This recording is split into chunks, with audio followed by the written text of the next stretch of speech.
सूरज किसी छोटे से गांव के ऊपर अच्छल अच्छल से अद्भुत रंगीनी फैला रहा था। एक युवा लड़की नीता एक बेंच पर बैठी थी। उसकी आंखों में बिखरी उम्मीद की किरणें दिखाई दे रही थीं।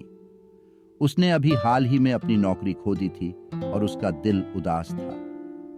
तभी वहां से गुजर रहे एक बुजुर्ग आदमी ने उसकी ओर मुस्कान सहित देखा और बोला, बेटा, कुछ तकलीफ में हो क्या? नीता ने सुधरते हुए कहा, हाँ दादाजी, मेरी जिंदगी में कुछ समस्याएं आ गई हैं और मुझे आगे कैसे बढ़ना है ये मुश्किल हो रहा है। बुजुर्ग ने मुस्कुराया और कहा, बिल्कुल, जीवन के सफर में चुनौतियां तो होती ही हैं, मगर उनसे निराश होना नहीं, उन्हें पार करना है। तुम्हें अपनी मंजिल की दिशा में आगे बढ़ना होगा। नीता ने हौसला दिखाते हुए कहा, पर कैसे दादाजी? मुझ में तो आत्मविश्वास ही नहीं है। बुजुर्ग ने हंसते हुए कहा, बेटा, आत्मविश्वास को बढ़ाने का सबसे बड़ा तरीका है स्वयं को स्वीकार करना। जब तुम खुद को स्वीकार करोगे, तुम्हें अपनी क्षमताओं का ठीक से एहसास होगा।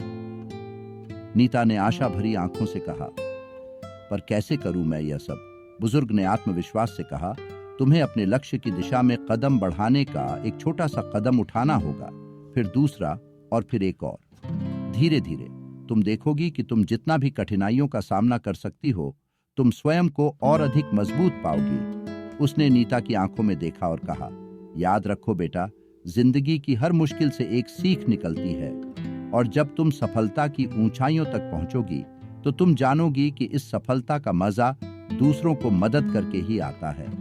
नीता ने धन्यवाद कहकर खड़ी हो गई और उसने बुजुर्ग के साथ एक सशक्त नई शुरुआत की। जिंदगी के सफर में उसे चुनौतियों का सामना करना था, लेकिन अब उस समय वह उम्मीद और आत्मविश्वास भी था।